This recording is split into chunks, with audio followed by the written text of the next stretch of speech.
Apakah ini kepentingan, tadi seperti Prof sampaikan, Pak Dokter sampaikan bahwa, ahli sampaikan bahwa apakah ini untuk kepentingan umum? Oke, kita terima ya.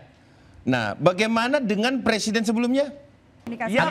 Agar kita juga melakukan bersama ini. Prof kan bilang katakan Dia bahwa fokus Roy Suryo itu meneliti untuk rakyat. Ada presiden loh yang sebelumnya yang juga memiliki ijazah.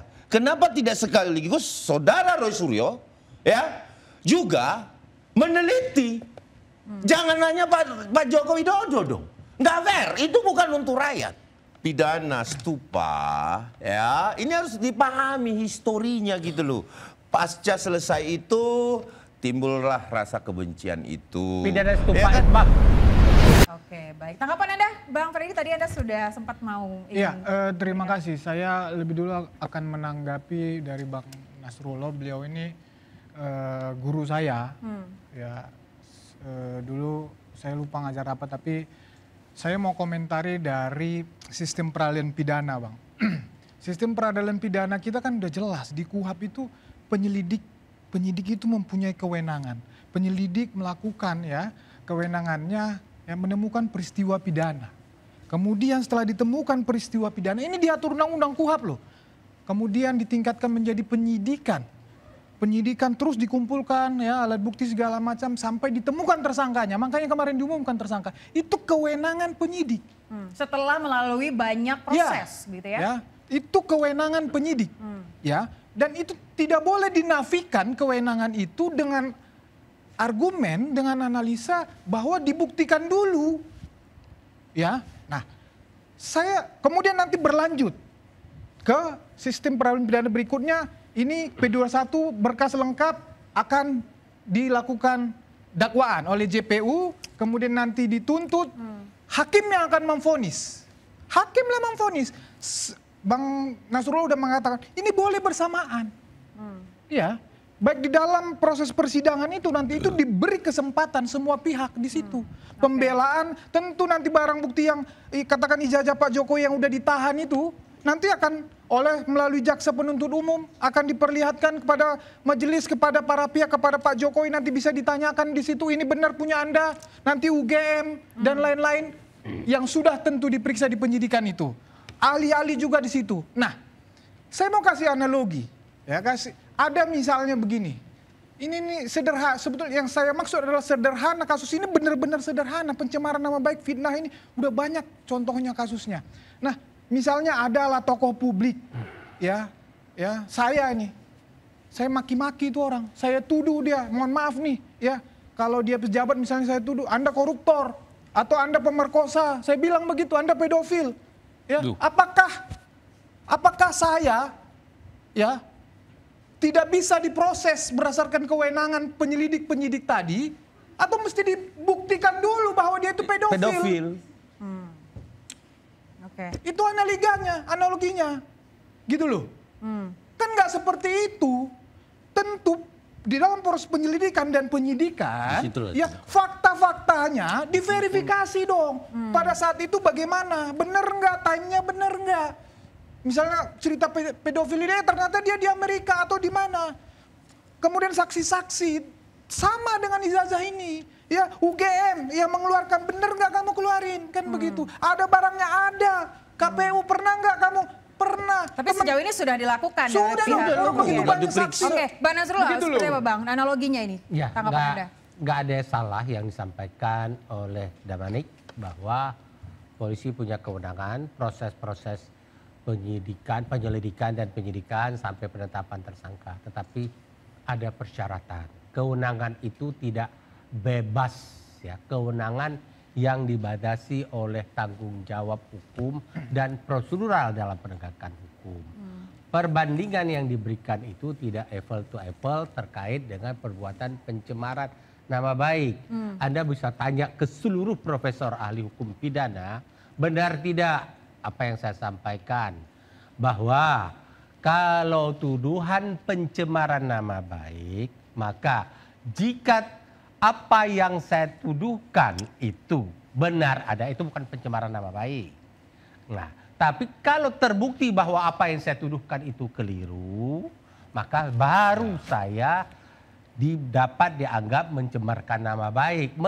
Mengenai mekanisme tuduhan pembuktian, apa yang saya tuduhkan itu benar atau tidak, ada dua mekanisme. Pertama, saya menuduh baju kamu palsu. Saya bisa menghadirkan bukti-bukti, ini buktinya. Tapi kalau saya nggak bisa menghadirkan karena saya tidak punya akses, maka kamulah yang membuktikan bahwa baju kamu asli. Nah, itulah kamu sebagai orang yang punya hak membela diri bahwa nama kamu dicemarkan. Tapi saya punya hak untuk tidak mau membuktikan itu. Punya hak, tetapi Anda tidak bisa menuduh orang mencemarkan nama baik. Anda menutup kebenaran. Apalagi kalau Anda pejabat publik. Pejabat publik itu punya tanggung jawab moral untuk menjaga ketenangan kehidupan berbangsa dan bernegara. Anda, apalagi seorang mantan presiden loh. Mantan presiden yang punya tanggung jawab. Apalagi begini ya. Ada ayat 4 pasal 310 Undang-Undang KUHP dan diadopsi juga oleh pasal 27 Undang-Undang ITE yang menyatakan bahwa tidak dapat dipidana orang yang melakukan sesuatu tuduhan terkait dengan kepentingan umum atau membela dirinya. Nah, kemudian pertanyaannya adalah apakah Roy Suryo menuduh itu terkait dengan kepentingan pribadinya untuk menjatuhkan Pak Jokowi atau mungkin dalam ranah kepentingan umum. Nah, saya melihat tuduhan Roy Suryo itu terkait dengan persyaratan yang ditentukan oleh peraturan perundang-undangan untuk mendaftar sebagai calon presiden. Terus persyaratan itulah salah satunya ada ijazah. Itulah yang sedang diuji oleh Roy Suryo CS. Kalau saya menganggap ini perlu diselesaikan, dituntaskan, baik dalam ranah hukum pidana maupun ranah hukum lain agar ke depan, pertama, tidak berlanjut tuduhan ini. Yang kedua, tidak terulang kasus ini di masa yang akan datang karena negara bergerak ya terhadap orang memalsukan. Tetapi masalahnya adalah apakah upaya pembuktian yang dilakukan oleh Roy Suryo ini akan direm lewat penggunaan sarana hukum, itu yang tidak boleh terjadi. Oke, kita tahan dulu. Interupsi, Prof. Ada satu pertanyaan saya. Silakan interupsi, Bang. Ada satu pertanyaan saya, Prof. Apakah ini kepentingan, tadi seperti Prof sampaikan, Pak Dokter sampaikan bahwa, ahli sampaikan bahwa apakah ini untuk kepentingan umum? Oke, kita terima ya. Nah, bagaimana dengan presiden sebelumnya? Kenapa hanya Presiden Joko Widodo? Ada presiden loh yang sebelumnya yang juga memiliki ijazah. Kenapa tidak sekaligus saudara Roy Suryo ya juga meneliti? Jangan hanya Pak Joko Widodo dong. Nggak fair, itu bukan untuk rakyat. Kalau memang untuk rakyat, berapa presiden sudah? Prof, ya sudah memimpin republik ini. Dan sama-sama landing. Sudah selesai. Baru dipersoalkan. Tapi kalau Roy Suryo ini dari tahun 2020 itu sudah dipersoalkan, Prof. Nah, kalau memang ini untuk rakyat, ya kan? Yang sudah persoalkan juga dong. Ya. Nggak fair dong. Tapi perlu saya jawab atau tidak? Silakan Bang. Saya pendapat dengan Anda. Tetapi ketika kita mempermasalahkan sesuatu, tentu kita memperoleh indikasi-indikasi terlebih dahulu. Kalau Anda mengatakan ada presiden-presiden sebelumnya yang harus dipermasalahkan, adakah presiden sebelumnya yang mempunyai indikasi? Silakan Anda sebut. Gimana Bang? Apakah silakan sebut agar kita juga melakukan Suryo bersama ini. Prof kan bilang katakan bahwa Roy Suryo itu meneliti untuk rakyat. Kepentingan umum. Ya semuanya yang harus diteliti dong. Jangan cuma Presiden Joko Widodo. Kalau nggak ada indikasi ngapain kita buka terlalu jauh. Sekarang indikasi yang dimiliki oleh apa karena persoalan setelah stupa. Ya kan? Mungkin kan itu persoalannya. Sebentar, selesaikan dulu Bang Nasrullah tadi maksudnya seperti apa? Indikasi yang disampaikan oleh Roy Suryo sebagaimana statement dia bahwa pertama gelar Dokter Andes atau insinyur, kemudian ada yang menyatakan pembuatan ijazahnya itu ada yang sampai mengatakan kampus, maaf ya, ini istilah-istilah yang digunakan oleh para itu ya, Iya. kampus pramuka dan segala macam. Kemudian ada statement-statement, nah ini indikasi-indikasi sehingga dia masuk ke ranah itu. Oke. Saya tidak tahu, saya tidak berani mengatakan bahwa ijazah Pak Jokowi asli atau palsu. Yang harus dilakukan ketika ada tuduhan kayak begitu, tinggal Pak Jokowi, ini ijazah saya, duduk bersama, Anda periksa kemanapun, Oke. lakukan pemeriksaan. Ngapain sampai putra-putra terbaik bangsa harus masuk penjara? Mau 100 orang lagi? Baik, Setelah Roy Suryo CS, apakah akan ada Roy Suryo berikutnya lagi? Oke, saya ke Itu negara Bang Ade kita. dulu sebentar untuk mengklarifikasi tadi Bang. Tadi berarti artinya Anda punya prasangka bahwa ada kepentingan di balik ini. Tentu. Jadi gini, pasca selesai putusan pidana stupa, ya ini harus dipahami historinya gitu loh.